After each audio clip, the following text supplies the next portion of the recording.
आप अगर डीसी की न्यूज वगैरह को फॉलो करते हैं तो आपने शायद ब्लैक एडम की बिहाइंड द स्क्रीन फुटेज भी देखी होगी, जो कुछ दिन पहले द रॉक ने अपने इंस्टाग्राम पर शेयर की थी। इसके अलावा अब कुछ और बिहाइंड द सीन इमेजेस जो हैं वो रिलीज हुए हैं, जो कि एक दूसरे के काफी सिमिलर हैं, एक ही सीन के लग रहे हैं, और जो वीडियो थी वो भी लग रहा है कि इसी सीन की है। अच्छा, अब जब भी हमें कोई लीक मिलती है या बिहाइंड द स्क्रीन फुटेज मिलती है, उसमें हमें काफी चीजें देखने को मिल जाती हैं। जैसे अगर मैं मार्वल की बात करूं, उसकी अगर कोई चीज लीक होती है तो उसमें बहुत सी इन्फॉर्मेशन होती है, क्योंकि मैंने खुद उन चीजों को कवर किया तो मुझे आइडिया है। इवन कि छोटा सा इमेज भी अगर वो लीक होता है तो उससे कई चीजें निकल के सामने आ जाती हैं और लोगों की डिफरेंट थ्योरीज बन जाती हैं। लेकिन दूसरी तरफ है हमारे ये द रॉक भाई, ब्लैक एडम भाई, इनकी बिहाइंड द सीन फुटेज क्या है, ये मुंह फाड़ के कैमरे के आगे खड़े हो जाते हैं। मुझे तो अब ये लगने लगा है कि ये बंदा हॉलीवुड का सलमान खान है, क्योंकि हर मूवी में इसने सेम एक्टिंग करनी है और हर मूवी में इसको अपनी बॉडी दिखाने के पैसे मिलते हैं। अब मैं सोच रहा था कि अब तक हमें कोई ना कोई बिहाइंड द सीन ऐसी फुटेज मिल जाएगी जिसको देख के हम अपनी थ्योरीज बनाएंगे, जिसको देख के हम कहेंगे हाँ यार ये ब्लैक एडम है, ये देखने का मजा आएगा। लेकिन नहीं, अभी तक कुछ भी नहीं है। ट्रेलर तो बहुत दूर की बात है, और डीसी वाले ये मूवी तकरीबन पिछले 4000 साल से बना रहे हैं और अभी तक कोई ट्रेलर नहीं दे सके। ये मतलब मेरी तो समझ से बाहर है कि इतने अरसे से मूवी बन रही है तो उसमें से कोई ऐसे सीन नहीं है जो ये ट्रेलर में दिखा सके, कोई एक ट्रेलर बना के दिखा सके, लोगों को एक्साइट कर सकें।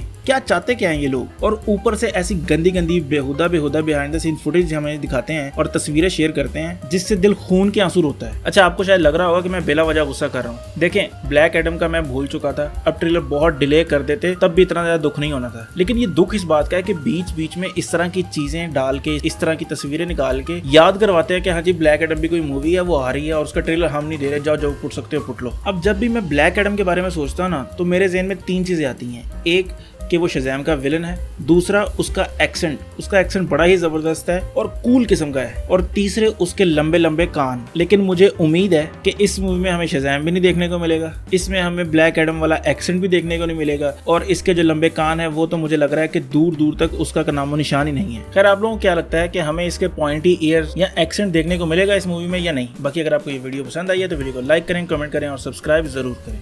बाकी खुश रहें, खुश रखें। अल्लाह हाफिज।